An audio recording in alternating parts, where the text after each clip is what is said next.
Twins 12-game streak comes to an end. They fall to Boston today, 9-2. We're breaking it all down. It's coming up next on the Locked On Twins POSTCAST.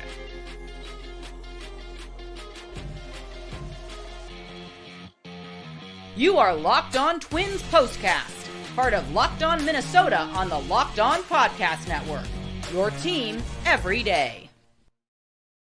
What's up? What's up? Back in the lab, back at it. Another Twins POSTCAST episode right here on the Locked On Sports Minnesota Network. You got myself, Luke Inman, at Luke_Spinman. That's the man. He's back in the flesh. Theo Tollefson. He's on X at Theodore Tollef1, Twins expert over at Twins Daily End Zone Coverage MN. And Theo, before we jump into all the action from today, quick reminder, today's episode brought to us by eBay Motors. From brakes to exhaust kits and beyond, eBay Motors has over 122 million parts to keep your ride or die alive. With all the parts you need at the prices you want, it's easy to bring home that big win. Keep your ride or die alive at ebaymotors.com. Eligible items only. Exclusions apply. eBay's guaranteed fit, only available to U.S. customers.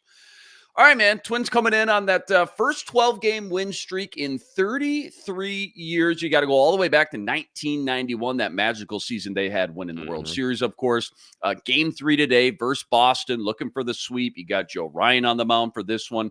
Scoreless through third until Ryan Jeffers hits a solo shot, makes it 1-0 Twins. Twins had the bases juiced, by the way, in the second. No outs, couldn't do any damage. More on that a little bit later on. Red Sox come back in the fifth. Homer by Rafaela, make it 3-1. Ryan ends up going one more inning, makes it 6 strong on the day. Final stat line, 4 hits, 3 earned, 5 Ks, just 1 walk. In fact, he's now only had 6 walks all season long, so that's great to see.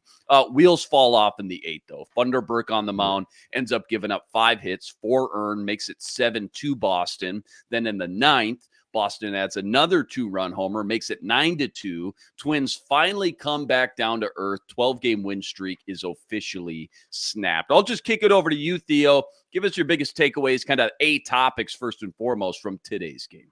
Yeah, I think Joe Ryan's start was still just as good as ever. Obviously, the last time he faced the Red Sox at Target Field, it was last summer. Threw a complete game shutout, was phenomenal, and then everything went down from there for him for 2023. But, this was a good feeler again. Obviously, the Red Sox lineup is a little different than what it was last year when he last faced them, but he still held his own through 6. And as you mentioned, they had the bases loaded early. They had the opportunities to give up a big lead and just, really secure things for Ryan. But that was not the case, and that's why we ended up with the losing streak ending today. Yeah, again, it just feels like, Twins had their chances in this one. 10 left on base, 3 for 13 with runners in scoring position. Again, I mentioned the second inning. Bases juice, no outs, couldn't capitalize. Couldn't capitalize like we've seen them capitalize during this 12-game win streak.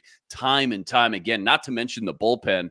They've been really lights out for the most part during these 12-game win streak. Not the case today, again, as this 12-game win streak is officially snapped. A little bit more on Joe Ryan's day here. Again, 6 strong, 4 hits, 3 earned, 5 Ks, 1 walk, 95 pitches on the day. I guess just your overall thoughts on what you've seen from him now the last few times out. His last 2-3 trips as a whole, big picture just in general. How's Joe Ryan looking? Oh, he's looking like who he was in the first half of last season, and he's just keeping his stuff all well together. Again, I think the big takeaway is he's only had the 1 walk today, and the walk rate is definitely on the decline, and that's good. He's raising up that strikeout numbers. It's just looking a lot better, and that's the thing. This is the Joe Ryan we saw first half of last season. He's dominant. He can really get through those 6 innings if you need them, and hopefully a 7th if things continue to go well in his favor and the offense is backing him up, but that wasn't the case today. But nonetheless, he made his way through. He did his part the best he could. Some mistakes were made, but again, his mistakes right now compared to what they were at the middle to the end of last summer, such an improvement. And so nice to see Pablo, by the way. I know you and I haven't talked Twins baseball in a week or so. So nice to see Pablo yesterday, by the way, look as good as he has. And really, he's looked, like the A-plus Pablo that we're used to for 90% of his outings. It's just a goofy, one bad pitch, and it costs him for a 3-run home run here or there. So nice to see him look as good as he did yesterday as well. All right, Rocco report time. Your favorite or your least favorite move or decision, whatever it may be from today's game. So game 3 versus Boston, the Rocco report, it says what? I think the least favorite has to go to putting Margot in a little earlier because that defensive play in Yeah. that eighth and left field, Yeah. he just has not been looking too sharp in the outfield compared to other years and previous seasons and hasn't been having that same production on the plate. So you kind of wonder what the move there is with him moving forward. If you're going to keep, I mean, that's the thing. Rocco's always going to be platooning his bats to whatever type of pitcher is on the mound based off the starting lineup. So it's no surprise that he did it, but there's something going on with Margot that needs to be looked at a closer view. Yeah, they talked about that on the broadcast a little bit too with Justin Morneau. Just has kind of been cold, never really got anything going during spring training as well, and that's obviously carried over to what we're seeing right now as well. Willie Castro's 10-game hit streak officially snapped as well today. But what's he meant, I guess, for this team during that stretch, not just at the plate, too, 10-game hit streak, that's awesome, but defensively, the versatility, subbing in multiple spots wherever needed. Yeah, I mean, like I said last time we spoke, he was my MVP of that White Sox series, but that got this winning Yeah. streak going, and now he's really re-solidified himself to the guy who he was last season that really made himself a strength with this Twins team as that super utility guy you can plug at these different positions. And with Buxton going down, that has only brought him up further in the depth chart order with center field playing time. Obviously, Austin Martin was coming back up. As soon as he got hurt, I knew that was the case. I was at CHS Field the past couple days where he was there, and it's pretty much like, yeah, you're probably going back up. But I mean, that kid didn't miss a single beat, and he didn't have any downside of that situation he was thrown in. So to bring him back to Willie Castro, though, I mean, he's finally getting back to that. It was just a slow start, and a lot of these guys who had slow starts really showed that that was the case. I mean, Farmer still got a ways to go, but I think the concerning thing was just that at bat in the second inning when he was the first one up with the bases loaded and no outs, and then he struck out looking, and that just did not pay off as well as it could have. And it kind of was falling back into their faulty ways of, being too patient at the plate, and that can really be costly in a moment like that where you don't know where things are later in the game if you're going to get an opportunity like that again, and they didn't today. And that could have been much different if they at least tried to protect the plate a little more, especially Castro. Yeah. All right. Plenty more deep dive from this one. Plus our nerdy stat of the day. That's all coming up right after this. All right, quick reminder, today's episode brought to us by eBay Motors. Passion, drive, patience. What brings home the winning trophy is what also keeps your ride or die alive. And eBay Motors, they got everything you need to maintain your vehicle and level it up to the ultimate peak performance. From superchargers to roof racks, eBay Motors, they got it all. And whether you're into speed, power, or style, eBay Motors has got you covered. Check this out. With over 122 million parts for your number one ride or die, you'll always find exactly what you're looking for. And with eBay's Guaranteed Fit, your part is guaranteed to fit your ride every time or your money back. With all the parts you need at the prices you want, it's easy to turn your car into the MVP and bring home that win. Keep your ride or die alive at ebaymotors.com. Eligible items only. Exclusions apply. eBay's Guaranteed Fit, only available to U.S. customers. I just want to touch on this real quick because we talked a few nights ago about just the flurry of roster moves. It's been a very fluid situation with this roster and depth chart the last few days specifically. Obviously, Correa back now, Duran back now, a couple guys getting sent back down. Alcala back now in the pen as well. So even more help to an already what's been a pretty strong unit back there.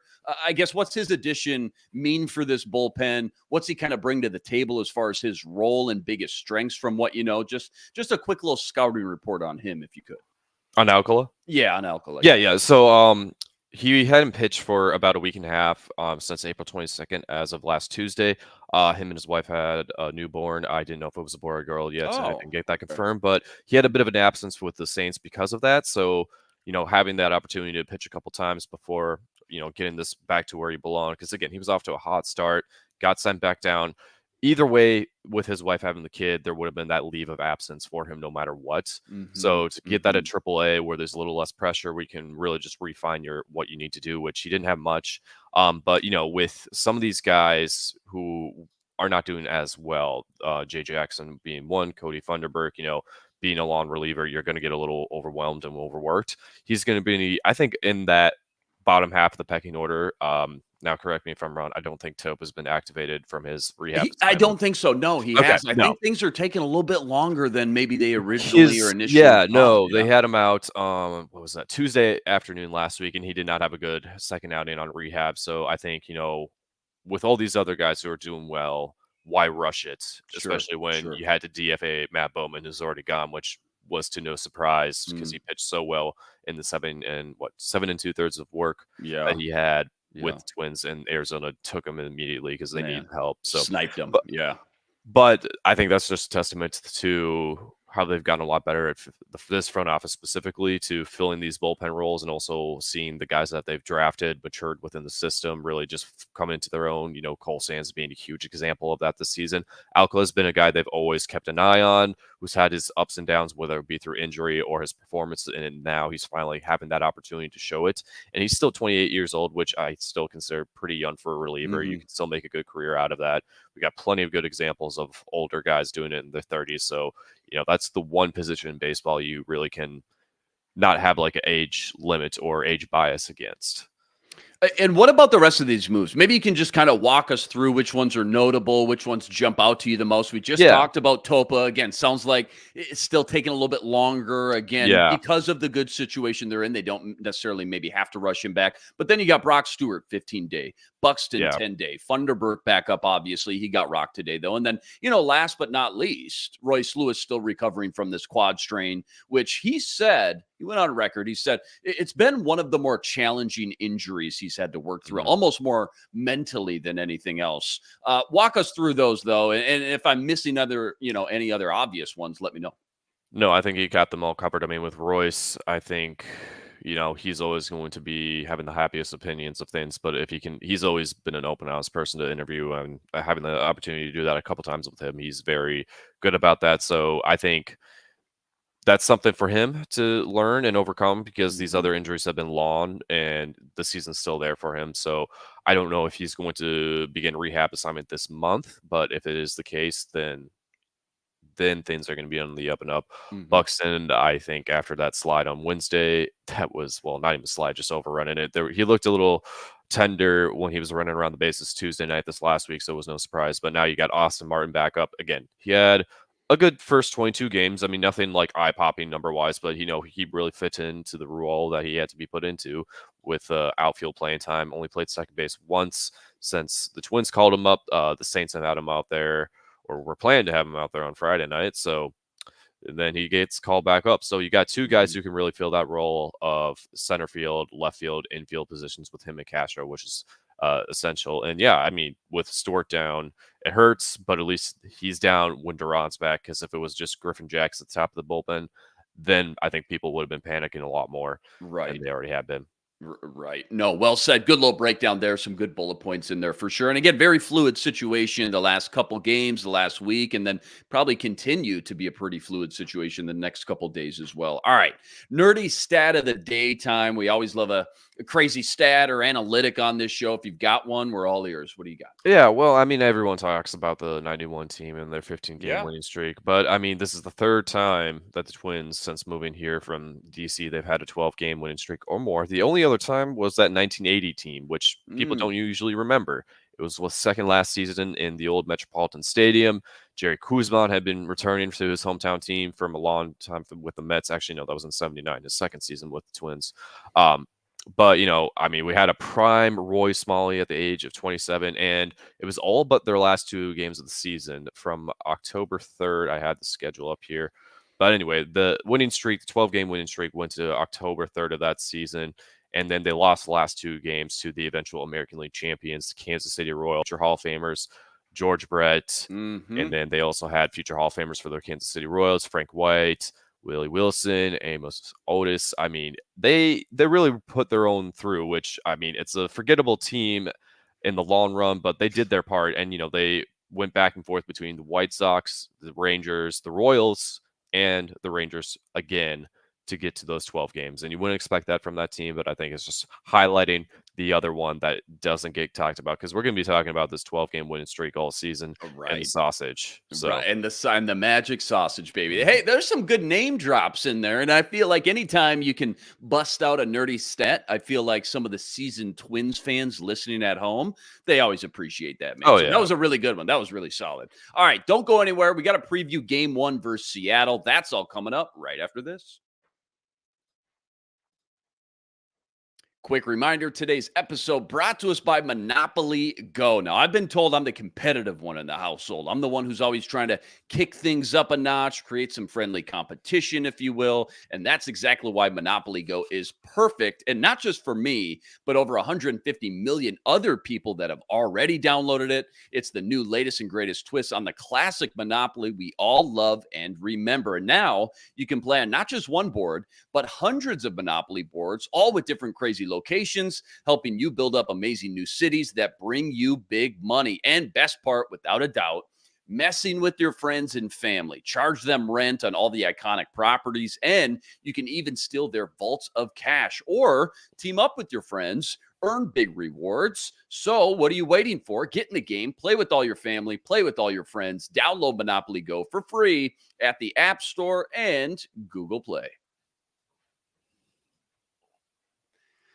Does it kind of feel like, as fun as the streak was, and obviously it was a lot of fun, don't get me wrong, but it's almost like we can get back to the normal day-to-day grind again, right? Like the pressure almost mounts more and more and more every game you win. So maybe in a really kind of weird way, it's kind of gonna be nice to get kind of back to the normal vibe again, so to speak, and just go out and play baseball. Would you agree with me there at all?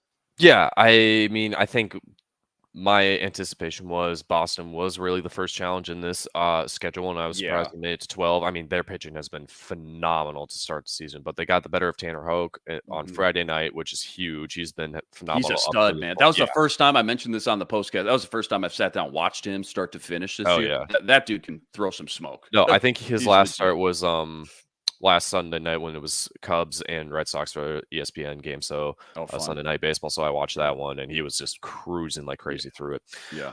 So, I mean, they were a challenge. Again, their lineup on paper has not been as good as previous years, what we've been used to from them over the last 20 years, let's be honest. Right. But, you know, they still got some studs there with Devers. Tyler O'Neill is really coming to his own. So, I mean, they were going to find one way or another, and today was just that day. And, you know, again, with what we've dealt with for a long time, with what this season started as, and how quickly this game can change over the course of a simple month, to go from 7-13 to 19-13, just like that, it's huge. It just tells you how quick this game changes and the adaptability. And unfortunately, the TV situation has definitely kept some fans out of seeing this finale. But would you rather be not able to watch today's game? It's true. And results in this current situation. Right. Yeah. Right. It wasn't pretty, but that's what we're here to tell you guys for. So looking back on this 12-game streak, what was most impressive to you? What stuck out the most as far as like how they did so much damage, turn things around so quickly, like you just mentioned, going from the bottom of the division to second place within just 2 or 3 weeks? What jumped out to you the most? It's those comeback wins, especially against the White Sox, that they had. I mean, that second game, I know when the last time we spoke, we were talking about that Tuesday night game where it looked like, oh man, this is just not going to keep going. And they made it come back and just kept fighting back. And they're to show they have those signs of life. Obviously, they didn't have that with the bases loaded today. And that is, I think, a key sticking point of this game. And that's why I keep bringing it up. But they have those signs of life there. It's a long season. We're only, 19, 13, trying to do the math. 32 games into this. 33. That's it. 33.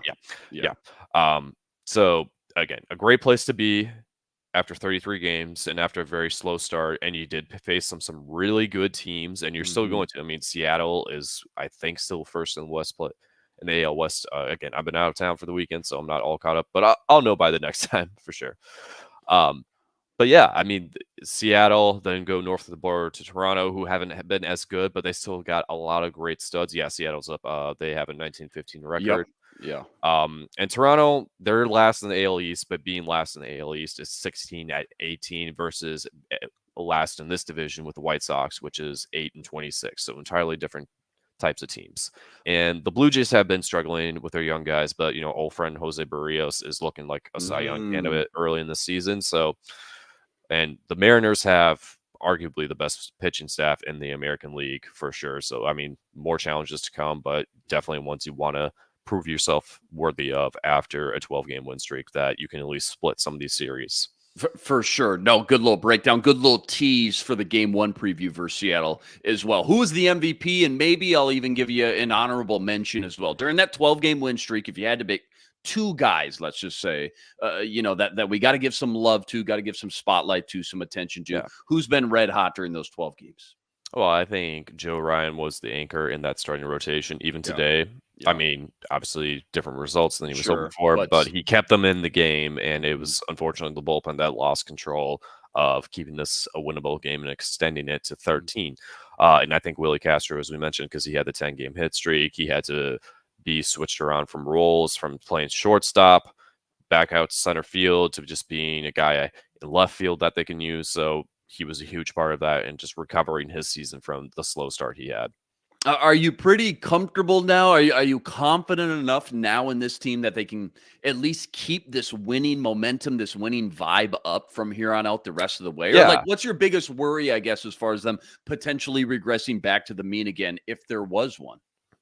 I think it's just the injuries and how the players who have these bigger roles to step up and respond to that. And obviously we have those with Castro and Martin splitting time in the center field. And I would argue Alcala with Stewart being down, that has been thrown on him. But at the same time, you have Duran back, whereas a week ago, that would have been a little more challenging and you would have had to wait any day for him to return. But fortunately, that's not the case this time around.